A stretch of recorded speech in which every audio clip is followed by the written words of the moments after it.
समय से computer programming languages जैसे कि फोर्ट्रैन, पैस्कल और सी इसका उपयोग किया गया ताकि कंप्यूटर प्रोग्राम्स लिखे जा सके या इन कंप्यूटर प्रोग्राम्स को वर्णित किया जा सके, बयान किया जा सके। लेकिन जिस समय ये लैंग्वेजेस चल रही थी, कोई भी ऐसी लैंग्वेज नहीं थी जो डिजिटल सर्किट्स को बता सके, डिस्क्राइब कर सके, बना सके। यहाँ पर हार्डवेयर डिस्क्रिप्शन लैंग्वेज या HDL की उत्पत्ति होती है, इसकी बातचीत होती है। हमारे पास दो मेन प्रकार के HDL हैं। कौन कौन से हैं ये? पहला है वेरिलॉग HDL और उसके बाद VHDL। वेरिलॉग जो कि एक हार्डवेयर डिस्क्रिप्शन लैंग्वेज है, ये इसलिए इस्तेमाल हो सकती है या होती है कि आप इलेक्ट्रॉनिक सिस्टम को मॉडल कर सकें, बना सकें। इसको स्टैंडर्डाइज किया गया है, इसका मानकीकरण हो चुका है IEEE 1364 में। फिर हुआ ये कि 2009 में जो वेरिलॉग स्टैंडर्ड है 1364/2005, इसको मर्ज कर दिया गया, इसको मिला दिया गया सिस्टम वेरिलॉग स्टैंडर्ड के साथ, इस मानक के साथ। यानी जो वेरिलॉग था उसको सिस्टम के साथ मिला दिया गया, इसको हमने कहा सिस्टम वेरिलॉग। और इसका एक नया IEEE स्टैंडर्ड बन गया 1800-2009। जो आज का करंट मौजूदा वर्जन है वो है IEEE स्टैंडर्ड का मानक 1800-2023। वेरिलॉग का विकास या इसे बनाया था गेटवे डिजाइन ऑटोमेशन में मिड 80s में, यानी 1980 के दशक में।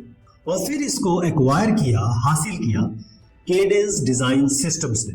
इसे एक ऐसे प्रोग्रामिंग लैंग्वेज की तरह सोचिए, कल्पना कीजिए कि हम सॉफ्टवेयर लिखने की बजाय, केवल सॉफ्टवेयर लिख के हम रन कराने की बजाय कंप्यूटर के लिए, हम एक्चुअली में एक ऐसा कोड लिख रहे हैं जो हमें डिस्क्राइब कर रहा है, वर्णित कर रहा है, बयान कर रहा है कि हार्डवेयर सर्किट कैसे बर्ताव करेंगे, कैसे व्यवहार करेंगे और कैसे कार्य करेंगे, ऑपरेट कैसे करेंगे। तो वेरिलॉग आपको ये बताती है, ये जताती है कि कैसे आपके हार्डवेयर सर्किट का बिहेवियर होगा, क्या उसकी बनावट होगी और क्या उसकी संरचना या डिजाइन होगा इलेक्ट्रॉनिक सर्किट्स का, खास तौर पे डिजिटल सर्किट्स का। आप सिमुलेशन कर सकते हैं, नकल कर सकते हैं उन सर्किट्स का। इससे पहले कि आप हार्डवेयर बनाएं, एक सिमुलेशन कर सकते हैं कि कैसे आपका कोड, कैसे आपका सर्किट बर्ताव करेगा असल में। यानी आप इसका निर्माण या तामीर कर सकते हैं बगैर एक्चुअल हार्डवेयर के। फिर सिंथेसिस होता है इसका, यानी कि आपने जो वेरिलॉग कोड लिख दिया उसको आप तब्दील कर सकते हैं, उसे कन्वर्ट कर सकते हैं रियल हार्डवेयर के लिए। कई सारे टूल्स हैं जिससे आप इसका इम्प्लीमेंटेशन कर सकते हैं। कहां पर? FPGAs में, ASICs में, यानी एक्चुअल कोड जो एक्चुअल डिजिटल सर्किट बनाएगा FPGA में, ASICs में। तो वेरिलॉग का इस्तेमाल क्यों करना चाहिए? कुशल है, बेहतरीन है, एफिशिएंट डिजाइन है, मानकीकरण हो चुका है, स्टैंडर्डाइज है और लचीली है, फ्लेक्सिबल है, डक्टाइल है, स्केलेबल है। अब जो बेसिक स्ट्रक्चर होता है वेरिलॉग का, इसमें मॉड्यूल्स का इस्तेमाल होता है। मॉड्यूल क्या होता है? ये परिभाषित करते हैं हार्डवेयर ब्लॉक्स को। एक मॉड्यूल क्या है? ये खाका है, ये एक ब्लूप्रिंट है कि भाई आपको एक हार्डवेयर का पार्ट बनाना है, चलिए इसका मॉड्यूल बना देते हैं। इसमें क्या क्या शामिल हो सकता है? देखिए, 3 चीजें शामिल तो हर चीज में होती है। क्या चीज होती है? इनपुट, आउटपुट और लॉजिक।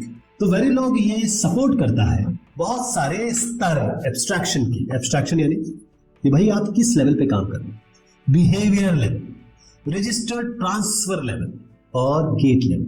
अब आप देखिए, हम एक छोटा सा उदाहरण एग्जांपल लेते हैं हाफ एडर का। अगर आप इलेक्ट्रॉनिक्स के बंदे हैं तो आप हाफ एडर को अच्छी तरीके से जानते हैं। हाफ एडर एक ऐसा एक डिजिटल सर्किट होता है जिसमें हम 2 बाइनरी डिजिट्स को, बिट्स को जोड़ते हैं, उससे कुछ सम निकलेगा, जोड़ निकलेगा और अगर कैरी निकलेगा। ये जो आप ट्रूथ टेबल देख रहे हैं, ये एक हाफ एडर का ट्रूथ टेबल है। तो कैसे आप एक हाफ एडर को वेरिलॉग में लिखेंगे? एक हाफ एडर जो आप यहां पर देख रहे हैं, यहां पर क्या क्या हो रहा है, इस तरीके से आप एक हाफ एडर का कोड दर्ज लिखेंगे। जो आप यहां पर मॉड्यूल डिक्लेरेशन देख रहे हैं, मॉड्यूल हाफ एडर, ये सर्किट ब्लॉक यानी एक पार्ट को डिफाइन कर रहा है।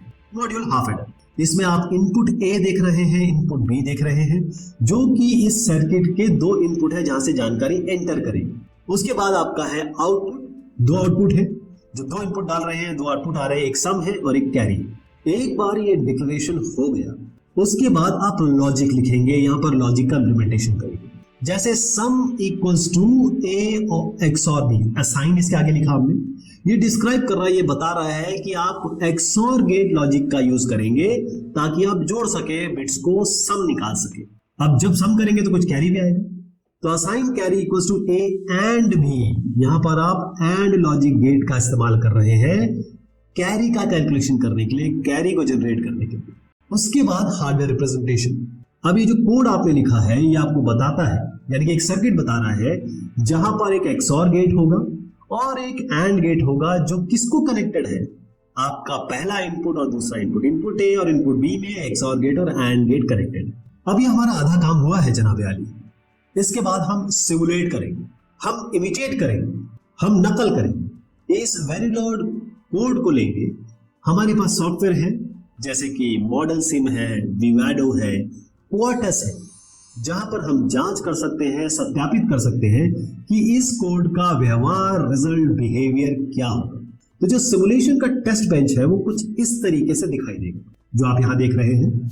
यहां पर एक मॉड्यूल टेस्ट बेंच लिखा हमने, वहां पर हमने डिक्लेयर किया, ऐलान किया कि हमारे दो इनपुट्स हैं जो रजिस्टर्स बेसिकली हार्डवेयर पे जा रहे हैं, और वायर हमने बताया, जो वायर जहां पर सम और कैरी आए। उसके बाद हम इंस्टेंशिएट करते हैं हाफ एडर मॉड्यूल को, जो आप यहां देख रहे हैं, और उसके बाद हम अलग अलग इनपुट कॉम्बिनेशन जो कि ट्रूथ टेबल में मैंने आपको दर्शाए थे वो चेक करते हैं। तो ये जो एक्सपेक्टेड सिमुलेशन का आउटपुट है वो यहां पर आप देख रहे हैं। अब ये रिलेट करता है वो जो ट्रूथ टेबल जिसको इनिशियली मैंने आपको बताया था, जिसके लिए ये सारा कार्रवाई हमने की है।